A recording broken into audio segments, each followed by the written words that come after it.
Scaffolding Reading to Support Student Success. Elena Tackett, University of South Florida. Scaffolding writing assignments by breaking them into process steps is a well-known best practice. Scaffolding can structure skill-building activities through low-stakes tasks that deepen comprehension, practice application, and construct larger assignments. Scaffolded writing assignments often begin with construction by submitting a topic, outline, annotated bibliography, or early draft. Starting at this point in the process overlooks the opportunity to focus on a key component of student success: reading. It's easy to assume that students know how to read, specifically that they know how to locate relevant sources, read them closely and critically for comprehension, identify key elements, and connect them to the assignment. When we assume students can and are reading, we are assuming that they have developed skills in relation to research, critical thinking, annotation, summary, integration, analysis, synthesis, and evaluation as situated within our discipline and the course content. We also assume that students have the time management skills needed to prioritize reading, which we find vital to learning and success in the course, but they may find difficult or boring and ultimately not worth any points and possible to skip. If students have and are practicing these skills on content readings or other assigned texts, why not provide them with points for their work and an opportunity to collaborate? If some students do not have or are not applying these skills, including scored steps in our scaffolded structure will help them practice the process and will allow for intervention opportunities. In E&C 1101 and 1102, we scaffolded readings as the foundation of our structured sequence through collaborative reading, reading quizzes, discussion posts, and critical response tasks. Collaborative reading allows students to comment on the reading with their peers, which encourages them to engage the reading and practice annotating and creates a peer audience for reading. It also allows students to ask their peers questions and help each other by answering questions, adding context, and taking a leadership role. Collaborative reading allows instructors to assign points to reading in order to signal its importance and to add their own comments throughout the text beforehand to emphasize key elements or ask leading questions, which makes the assignment an instructor-mediated content. It also creates intervention opportunities by identifying students who are not completing or comprehending the reading. Here's an example of a text from class with the student comments to the right. Students are required to comment on all the course readings. We tried perusal, which is like hypothesis, which had some advantages, but Google Docs has worked best. Instructors are not encouraged to go back and read, comment on, or respond to student comments. Feedback is offered in Canvas as part of the discussion post, which is where the points are assigned. Audio is also available so students can read along and comment. Each reading has a time on task estimate, which is equal to the time it takes the instructor to read it multiplied by 1.5 to 3 depending on the length. Students can use it to plan and are encouraged to pay attention to their time and plan breaks as they learn their reading patterns. They are also encouraged to contact their instructor if something is taking considerably more time than estimated, and to stick with the task if they haven't put in the estimated amount of time. In addition to content readings, popular and scholarly articles are also annotated and submitted as an assignment with a point value. Assigned articles and texts students locate to use as source material are saved in Google Docs as a PDF and annotated. Reading grids that include all the readings from the term are also constructed and submitted, which can be individual or collective. They can be assigned as a scaffolded step in the process, or they can be submitted with the final paper or in a packet or portfolio. Each reading also includes a reading quiz. The reading quizzes are designed to facilitate comprehension of course content. Understanding the reading material is essential to successful completion of the assignment. Quizzes highlight the important points from each reading. Feel free to reference the readings as you work on the quiz. Reading quizzes are not timed and can be taken once.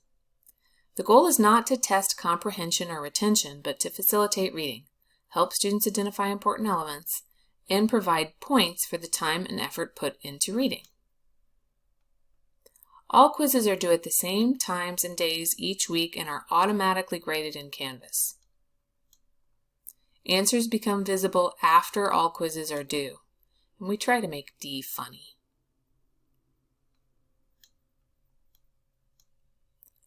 After students comment on the reading and complete the reading quiz, they submit a discussion post in Canvas.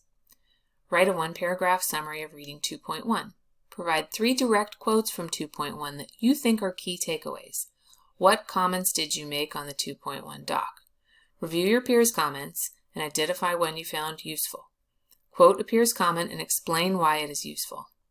What questions do you have for your instructor? These are low-stakes assignments, but they add up over the term and create a foundation of points. The questions are the same for all the readings and are due at the same days and times each week. Some instructors require students to submit before they can see their peers' posts, and others do not, which we encourage. But all discussion posts are threads so that students have a peer audience. Evaluation should be approached as a check minus, but it can be very useful to answer question 5. What questions do you have for your instructor, especially in online courses? These posts deepen content comprehension and allow students to practice summary, even citing if you want, which is very valuable. Students can also go back and review their summaries in subsequent projects or terms, and you can have them submit a log.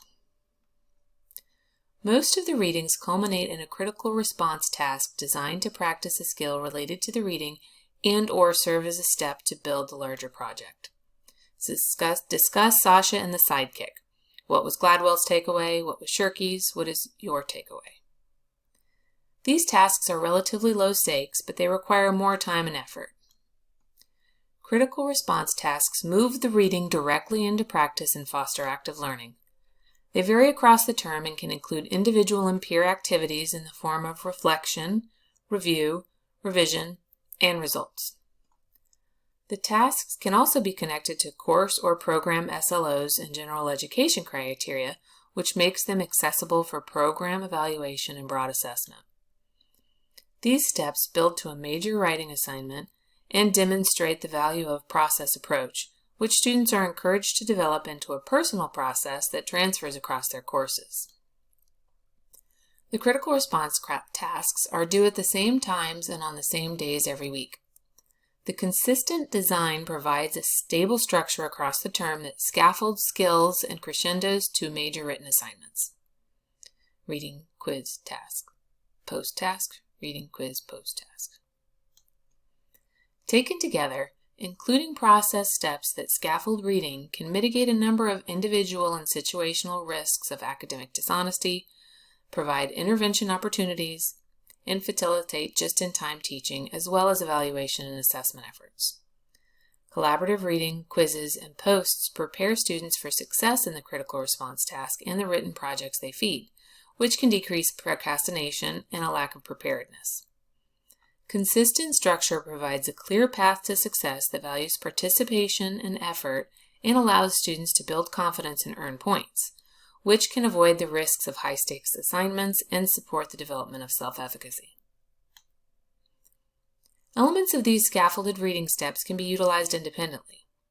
If there is a written assignment in the course, standard scaffolding can be expanded to include the submission of reading. If you assign an outline or annotated bibliography, students can submit one annotated article a week for a few weeks before the annotated bibliography is due. If you are using textbooks and do not have access to PDFs or digital copies, you can still have students write summaries, share key takeaways, and post comments in a thread. Collaborative notes work too. All students can keep reading notes in a shared doc, which allows them to learn from each other actively and passively. Scaffolding reading can provide structure and support for online sections and increase peer interaction among students. It can also ground hybrid or high-flex sections or facilitate a flipped classroom for face-to-face sections. The structure of scaffolded reading with assignments submitted before class meetings helps students get more out of class discussions and activities. In all cases, the load of grading must be considered as part of the design. We have 4 terms of student success and surveys that are overwhelmingly positive, and we will continue tracking outcomes and connections. We hope to tie these approaches to inter- and intrapersonal competencies in Bloom's affective domain, and we plan to evaluate the impact of scaffolded reading on first time in college, first in family, underrepresented minority, and Pell-eligible students. Revision has been similarly structured around the practice of self-review, which we will also expand and evaluate going forward. For now, we feel confident inviting our colleagues to explore some of these approaches to scaffolding reading success. Questions?